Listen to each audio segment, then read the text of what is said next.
Hey, old fart, I got some good news. I talked with Kathy, and she said because you've been working so hard to get us ready to go on this Alaska trip, and you might can help us drive and stuff, and also because all these war stories you've been telling us about your trip you took in 1969 driving a motorhome down that Alaskan highway before it was paved. It was like 1,300 miles dirt road, and you staying out on that Kenai Peninsula for 2-3 weeks, and all them war stories and all your experience, you'd probably help us.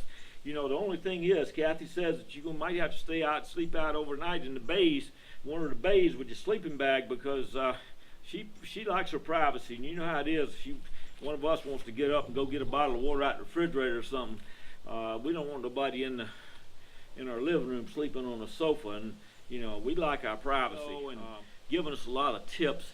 Why don't you take the time to go around the motorhome and explain to the people, especially our friends and family, what all you've done, and some of the tips you gave us for this trip we go into Alaska, leaving on June 7th, okay? I don't mind showing everybody what I've done and sharing a lot of my knowledge with everybody. If that's what you want me to do, we'll start right now in just a minute, okay?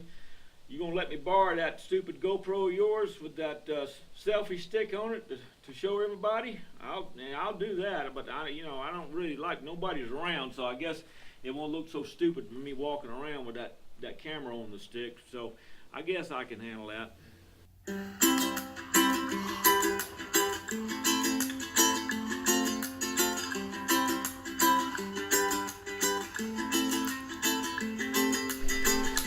Okay.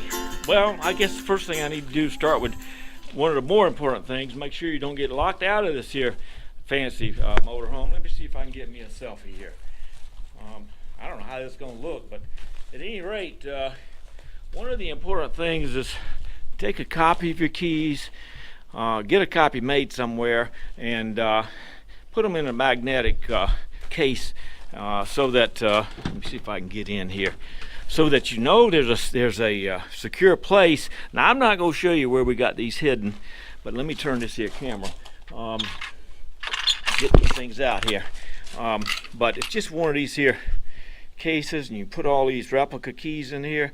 And man, I also got one made to open this here compartment over here to get into gas. I sure well the doggone thing's locked up, but anyway, to get into the diesel, I hate to take the keys with me every time just to open that key lock to get in. Now, let me hide these back. Now, y'all can't look while I'm doing this, okay?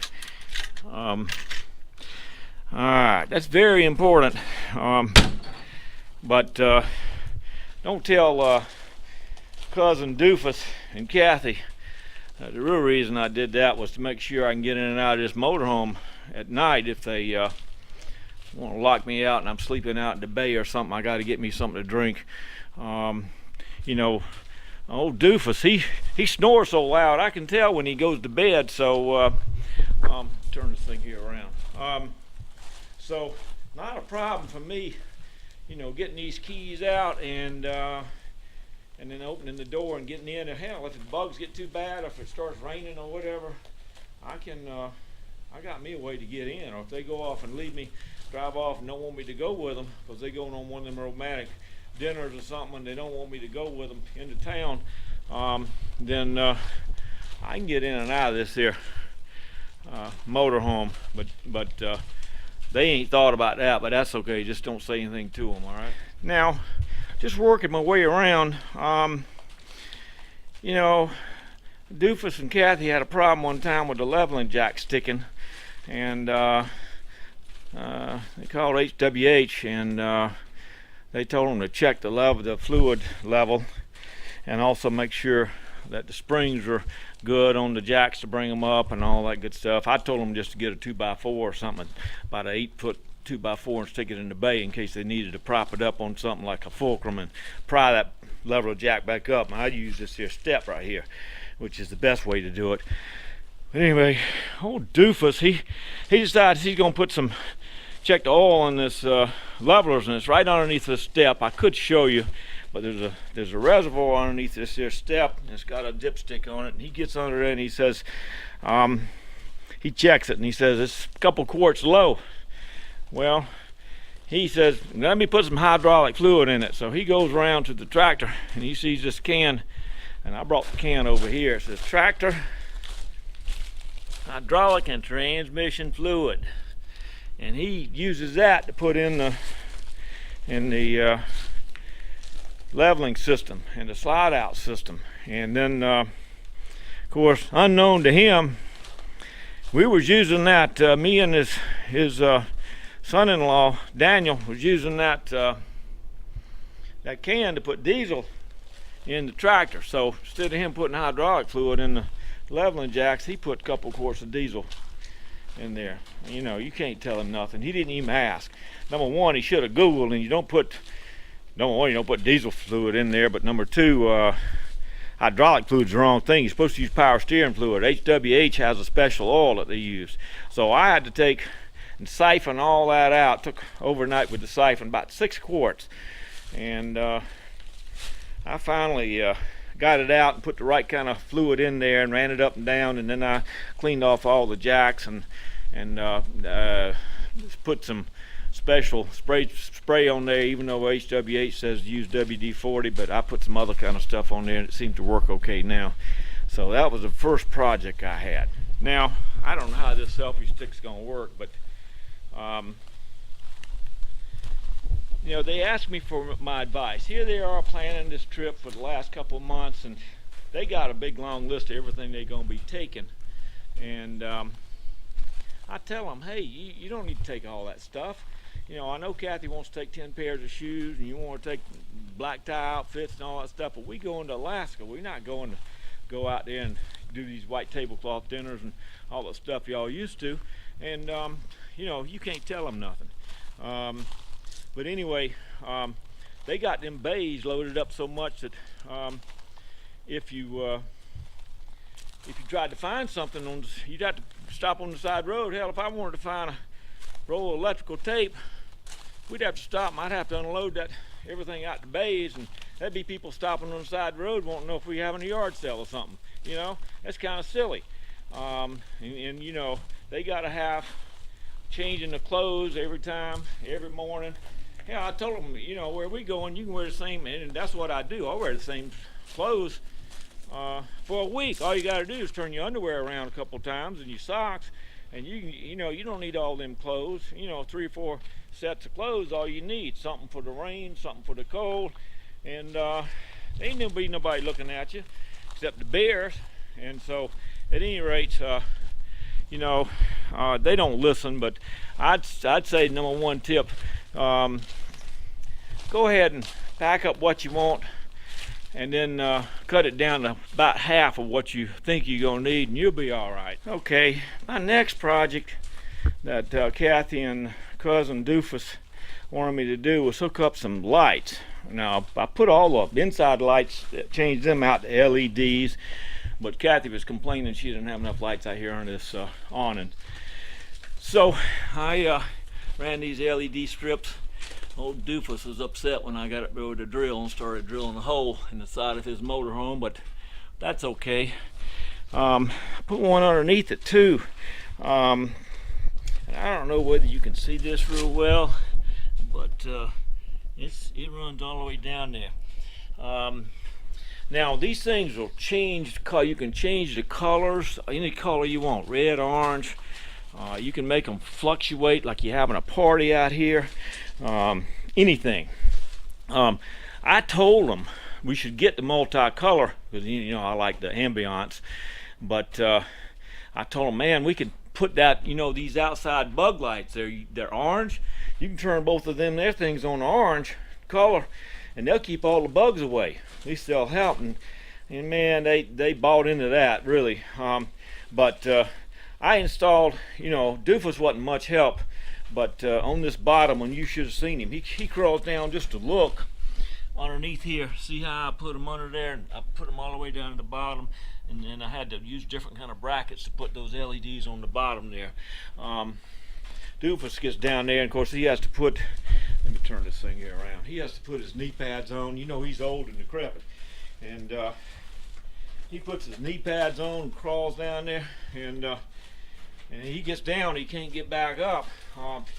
And I ain't gonna help him up. He can get up himself. Hell, he's big enough, old enough, ugly enough to get up, and that's quite a sight. He gets down there and he looks like a turtle on his back, or you know, I used to play with these beetles, turn them over and watch them scramble around and all.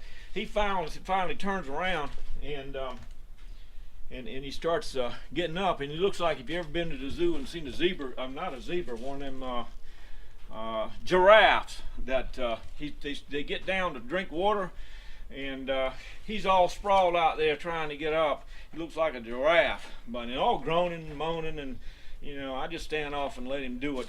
He's so decrepit he can't even squat down there. Bet you that's helped me do any of the work. But anyway, that was my next project, was to put some of these LEDs out, and I got them all wired. I had to take the inside apart up there in the ceiling and run those wires on the inside, but Doofus was concerned, but I got it done pretty neatly, I think, if I must say so myself. Now, you know, they all concerned we gonna get out in the middle of the sticks and break down. We're not gonna have anything to fix anything. So I told them, hell, you know, everything can shake and rattle and roll, so we need to get some stuff. And first off, they got this here toolbox, and then they got, you know, Doofus is bringing all those electric drills and all those socket sets and, you know, everything you can think of. But down there, I might have to pull it out and show you what old Doofus and Kathy did. And that box right there is full of miscellaneous screws and nuts and bolts and stuff. Let me get this thing out. Okay, sorry about that. Yeah, old Doofus, you know, he and Kathy, I mentioned to them, I said, y'all need to go to Walmart or Home Depot and buy you some just miscellaneous stuff. Just in case we need it, you know, bungee cords, masking tape, regular old zip ties, all kind of different sealers and whatever. Man, their eyes lit up. You should see them. You mentioned going to Walmart or Home Depot. Those are some shopping fools, I'm here to tell you. But anyway, they went and they got this all kind of stuff in here. I don't know whether you can see it, but at any rate, all kind of anything you can think of, we got in here. All kind of sealants and bungee cords and zip ties and tire repair kits and glue and Velcro, industrial strength, all kind of spray cans of stuff, and I don't know, you talk about it, WD-40 and I don't know, Loctite and all kind of monkey glue, and there's some zip ties and all kind of gaskets there for the sewer. I don't know, and fancy tools, all loaded down, drills, all kind of nuts and bolts. But anyway, it's their money. I let them go spend it. Don't bother me. You can't tell them anything anyway. They're gonna go ahead and pile all this junk in here, and we'll never have to get to it and use it. All right. Okay. Let's start in the back here. This is one of the most important things, is the engine. Of course, the generator's in the front, but I'm not going to take this thing off. Oh my goodness, sounds like rain. Anyway, I made them get an appointment with the Freightliner factory that built this chassis and motor in Gaffney, South Carolina. And it took them about 2 months to get an appointment, and we took this thing there for them to check it out. Listen to that rain. Anyway, whenever they got it there, they were out in the factory touring, and they got a call from the service mechanic, and he says, hey, the service order says fix anything that might break. We don't need to do this right now, but if you want to, I think these are things we recommend. You know, let's replace this here radiator overflow reservoir. It's that plastic, you know, that canister that catches the antifreeze. But anyway, so they've been having problems with some of that, some of them cracking and leaking, and so he said, okay, how much that gonna cost? Oh, about $600. Now that's not including the labor either. And then what else is on your list that needs to be done? They said, well, we checked the front end, and them ball joints, them rubber covers on them ball joints, a couple of them got cracks in them, and you really need to fix that. And the only way you can fix it is to replace them ball joints. And I said, y'all need to go ahead and do that, because you never know, you know, you don't want your steering getting loose and all. So they told them to go ahead and do it, and said, well, how much is that going to be? Well, I don't know, probably about $800 more. And so they went ahead and okayed them to do that. And then they told us, well, you might have to stay over a day, because we got to do a laser front end alignment when we replace all that steering stuff. And they said, well, how much is that going to be? You know, the bill keeps adding up. And anyway, I don't know how much it was, $400 or $500 to do a full wheel laser alignment. And then the mechanic says, well, we found a leak in the dash on one of the air hoses, and only way to fix it is to replace that whole dash. I mean, not the dash, but the instrument component. Well, how much is that? Oh, that's about $500. They were getting kind of upset by now, because it was about another $2,500 on top of a normal service. And I said, you know, we're going to Alaska and back, you better get it fixed. So they went ahead and okayed the repairs. They got enough money. Hey, you know, hell, I don't want to get stuck out there. And while we're at it, why don't we just go ahead and put a whole new set of tires on it and put new batteries in the house, 3 new batteries. And you know, no sense in doing this thing halfway. So they took it to the tire place, had all new tires put on it, and got some new batteries, even though the batteries probably okay, but just don't tell them that. All right, okay, before I wind up this outside, probably missing a whole lot of stuff, but just 2 little things. I told them, even though they got water filtration and filters inside and all, we really need to put this here, get some of those. They're cheap to hook up on the water hose at the spigot. And also I recommend, when you come up to an RV park or whatever and you got water spigot, run that water for a little while and get all that trash out of it before you hook up your water hose, because a lot of times that thing's been sitting there, and if you just plug right up to it, you might get a bunch of garbage. Now, the other thing I told them to get was this little valve, splitter valve for the water hoses, one to run to your water and the other one to a spare water hose, because if I'm going to be the one maintaining this thing and cleaning up behind them, cleaning the grill, and you know, washing the motorhome and cleaning up whatever, you know, it's really handy to have this spare, and you can turn them on and off, but to have that spare little valve, they don't cost much, $4 or $5, and then you can hook up, you know, your spare water hose and whatever you need. Man, they got this thing so loaded up under there. Old Doofus, he has him a long air hose to hook up to the front compressor with the air gauges, and I don't know, spare 50 amp power cords, and all in a big old barrels under there that he'll probably never use, never get to. But anyway, we're gonna be going to Alaska well equipped, I think. Okay, and I forgot one thing, was that little mud flap, big old mud flap underneath there.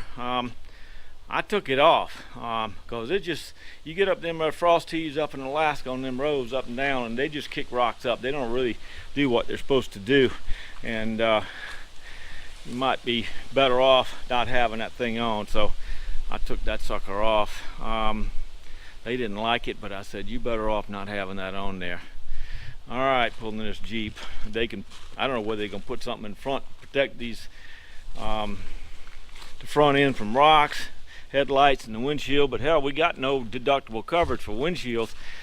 I told them we get back to have some nicks maybe in the windshield, this motorhome and this Jeep. It ain't gonna cost them nothing. Just call the insurance company and they send somebody out and put a new windshield in. Ain't no big deal.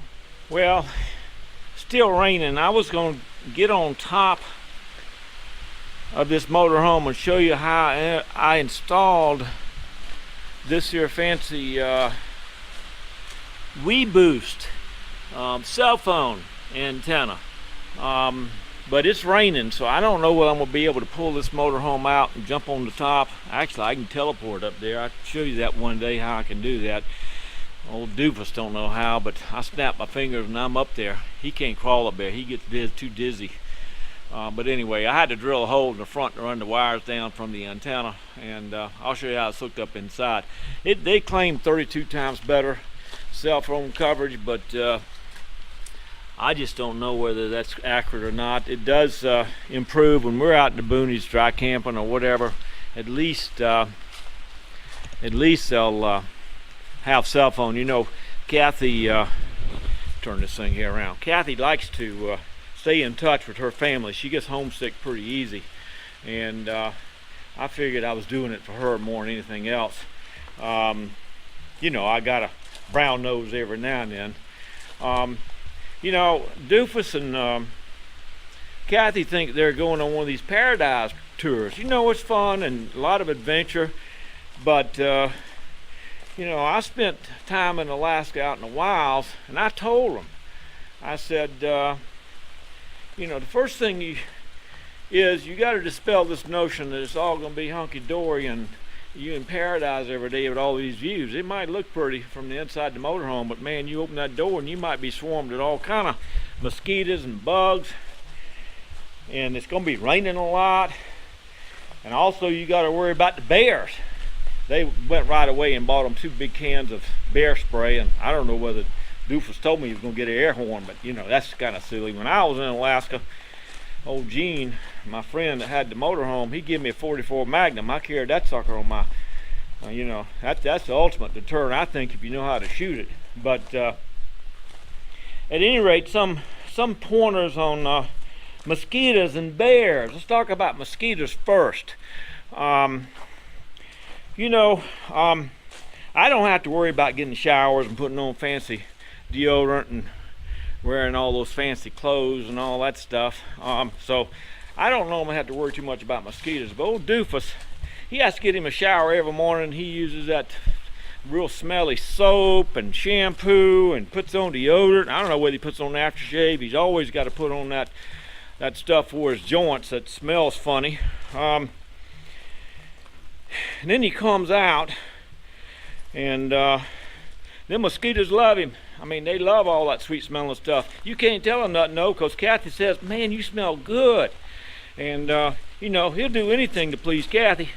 But at any rate, them mosquitoes, they love that sweet smelling soap and perfume and all that stuff. So I'd tell you, if you can, if you're going for a hike and the mosquitoes are bad, stay away from them. And you know, Kathy bought some of this citronella stuff. That don't do no good to light that stuff up around. Them mosquitoes, you know, they gonna ignore that stuff. Them a big old, that's a state bird of Alaska, so them big old mosquitoes. Now you ought to see old Doofus when he's all dressed up to go for a hike or go touring, you know, walking around these here tourist spots. He does it to please Kathy. You know, I can't blame him. I guess she's kind of attractive. I don't tell Doofus I said that, but she'll come out with them tight jeans on, and you know, I have to look twice. It's kind of hard not to look at her, but anyway, Doofus, she does all that to please Doofus, and then she brags on Doofus. He comes out, he got this here Brill cream or whatever also he puts in his hair, and try to look like Ronald Reagan. He said Ronald Reagan used to use that stuff, and I told him, I said, you ain't gonna ever be a Ronald Reagan, but you know, I guess as long as Kathy likes it, that's all that counts. But anyway, tell you about old Doofus. He'll come out, he'll have his shorts on, he'll have them there sandals, and he always got to wear them white socks with them sandals. He looks like a Doofus, and he's got this walking stick that his mother-in-law gave him. He's got to walk around with that thing, and then in the other hand, he's got to have this selfie stick with a camera.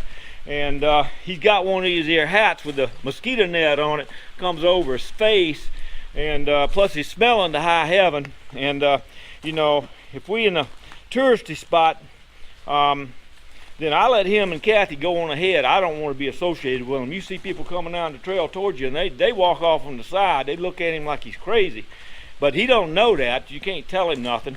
But anyway, he looks kind of strange, and he's got all that stuff, and you know, he's almost disabled. He's got 2 bad knees, and he's got a bad back, and he's got you know, bad shoulders and bad feet, and he puts on them knee braces and a back brace, you know, one of them black straps, and he puts on them shorts and them sandals with them white socks and that net hat on his head, and he's holding that stick in one hand and a selfie stick in the other, walking around. Man, he scares everybody.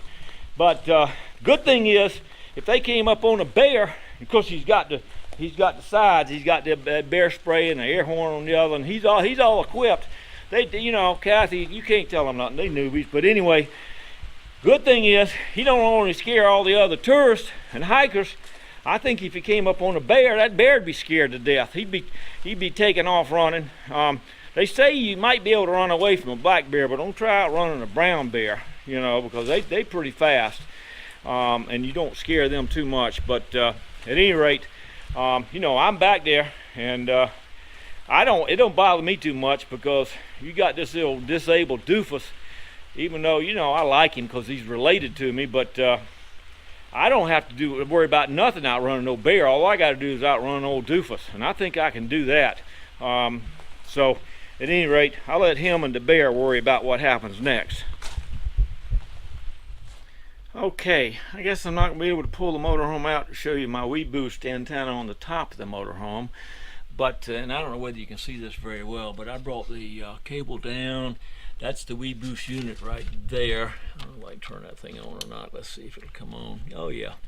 I got it hooked up on a switch over here so I can turn it on and off when I need it.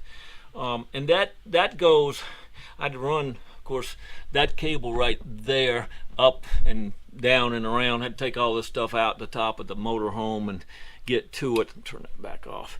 And brought it down right here on the side, routed it all underneath the dash.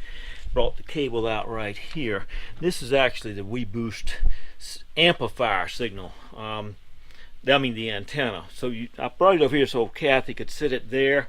You got to be, you know, 8-10 feet away to get the best. The closer you get to it, the more it boosts. But we can put it right here and drive down the road, and both of us will have an amplified signal. It works going down the road. The other thing we did up here is I took out, it came with a factory installed GPS. It was almost as cheap to buy this, not quite, but almost as cheap to buy this new RV Garmin, I think it's called an RV 770 GPS. So I took everything out that was factory installed and installed this GPS. It tells you where to go if your motorhome's too high to get under a bridge or whatever. That's good. It'll alert you. And then I have a place to put my wireless charger for the cell phone over here, or Kathy, or Doofus if he's driving. So the cockpit, we got it all set up, and we got the wireless booster set up and ready to go. The LED lights I replaced everywhere. It was not that big a deal to replace these fluorescents with, there's 3 of them, one in the bathroom and these 2 big units here. I had to do a little bit. I replaced them all outside and inside. The funny thing is this microwave convection oven, the light bulb that goes in it is 12 volt. Where I got the is M4 in California, m4led.com, and he said he'd never seen a light bulb in a AC microwave that would be 12 volt, but it sure enough is. I replaced every one of the bulbs so that we can reduce the battery use when we're dry camping, that kind of stuff. Now Kathy did help a little bit in this bathroom. She wanted these, hadn't got any soap in them yet, but she wanted the soap dispensers, which, you know, she bought and I installed. This is pretty ingenious how she did this. She put a shower rod around. I mounted it so that it won't move, but she put a shower rod across the top of that to hang wet clothes or towels or whatever, an additional rod, and it'll come out. But the way I got it set, it's solid. It won't move while you're traveling either. So she's quite ingenious sometimes. I asked her if she's going to be making tea in this tea pitcher, and she said no, that's to catch the water in the spigot, the hot water until it gets cold, and then we can use it to flush down the commode instead of using up all our water. I said, well, okay, you think that's the thing to use. Go in the bedroom here. Of course, I replaced the TVs in here and all the lights and all the lights in the closets. So the LEDs. let me move on to the biggest thing I think was on the LEDs and then the smart TVs. I replaced both TVs with smart TVs, and what's good about that is you can use them with your phone. And we have these are both Samsung. Kathy has one of them fancy iPhone 10s. I got Samsung Note 8. I don't know what Doofus has. No telling. He's a gadget man for sure. But you can use Mirror or Chromecast, and you can put anything on this TV screen, and I'll show you in a minute. Anything that's on your cell phone, you can put on there. You can download Netflix movies on your phone and then show them on your TV without being hooked up to the hotspot.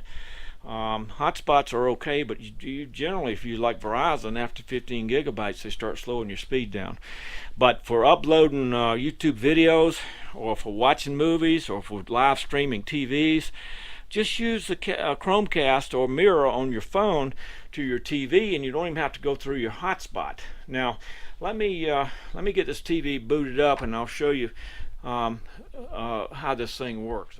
Okay, I don't know whether you can see my phone here, but if I just swipe down, this is how I normally do it, and I tap on the Mirror, and it'll actually look for the TV. Sometimes the TV, depending, it'll ask to allow, so you have to click it to allow it to go. And then it says connecting to Tony's phone up there. I don't know whether you can see that.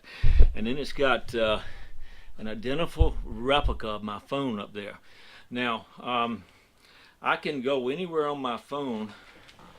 Let me get this thing up here so you can see it a little bit better. Anywhere on my phone without going through a hotspot. And for example, I can go to my gallery and go through, show all my pictures, movies, or whatever. Now, I don't want to show you those. Those are kind of confidential. But let's go back and say pull up, I don't know, I know I got Netflix here somewhere. Netflix, where would Netflix be? There's Netflix. And then, you can download these if it ever come up. Oh, come on. Oh, well. Go to my Netflix and go to my downloads, and we can just pull up one to watch. Yeah, it's not coming through real clear, is it? There we go. Okay. You see? HDTV. Well, we must be in Ireland. These bugs taste like beer. So, let me exit off of that. And anything that you have on your phone, you can stream through your TV, living room, or bedroom, or outside, whatever you want to do. I have a web page for streaming. Let's see where it is. Streaming news, live news, and you can watch whatever you want live without being hooked up to the satellite. Of course, we have satellite, but a lot of places you can't get satellite. I don't know what's going on here. My phone updated, but anyway, you can on this one you can watch Fox, CNN, or MSNBC live streaming it. I'll boot up, get out of that. The biggest thing I think is if you need to. Of course, Doofus knows how to do all this. He just tells me what he does. But let me turn this thing back around here. Doofus actually. Get this thing straight. He actually, when he renders, he calls it rendering all his movies to put on YouTube. He doesn't even use the hotspot. He copies them over to his phone, and then he can go up to the cell phone booster to put his phone up there and upload them to YouTube. Or if he goes, he and Kathy going out to eat somewhere and they got a Wi-Fi, instead of lugging a laptop along, he just uploads them from his phone. that makes it a whole lot easier than trying to use the hotspot. All right, let me kill this thing off. Well, I guess I'll give you one more last tip. It's how to get across the border in Canada. You know, in 1969, when I went into Canada with my friend Gene and his son Jeannie, they took me along for the same reason that, you know, Doofus and Kathy take me along now. I was a young 19-year-old then, and Gene took me along to help him drive, and his son Jeannie was only like 8 years old then, so I had to almost babysit too. But Gene loved guns, and we got ready to go into Canada, and of course then you didn't need a passport. Now you got to have a passport, but then you just show your driver's license and drive right on in, but they wouldn't let you come in with guns. Gene started tearing the walls apart on the motorhome and hiding his guns. And I said, Gene, what you doing? He said, they won't let me bring my guns in. I can't go to Alaska without all my guns. He had every kind of gun you want to think of, including shotguns and 44 Magnums and 32 Specials. I don't know what he had. He was actually a firearm dealer in South Carolina. He had all those, you know, he'd reload his ammunition and remember the NRA and all that stuff. And I said, okay, I don't care. I said, I got an idea.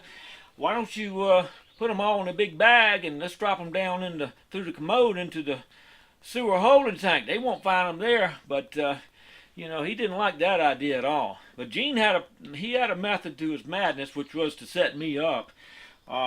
We get ready to go up to the border, and he says, now Tony, and at the time, you know, it was a Vietnam era and hippies, and I had long hair, and I had me a fancy hat and all that good stuff, and sunglasses. Man, I looked pretty nice.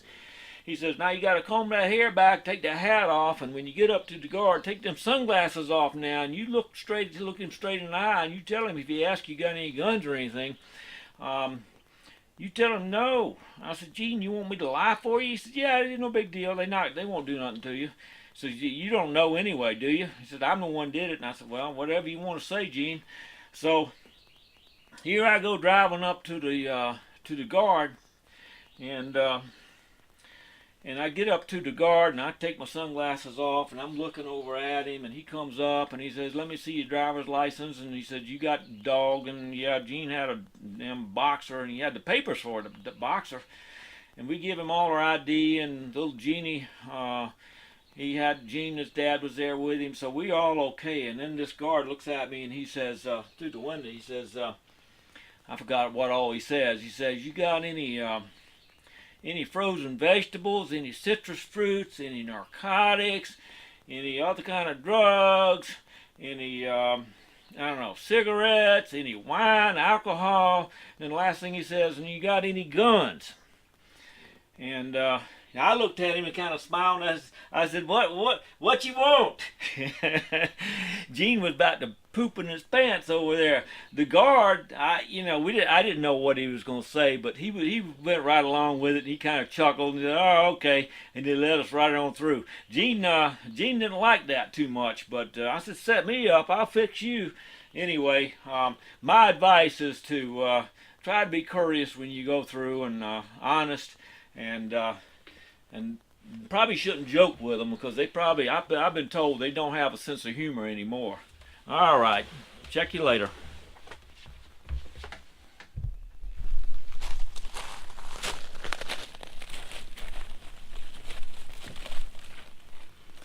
Well, thanks, old fart, for that very informative tour with all your war stories and tips. I don't know how much of that to believe, but that was very helpful. I guess. Well, thank you, Doofus. It was helpful. Glad you enjoyed that. You ready for a knock-knock joke? Probably not, eh? Yeah, it's been probably too long a movie, but I got this little story of a couple of blondes in Hampton. I grew up in Hampton, South Carolina, and they got a main street that goes through there.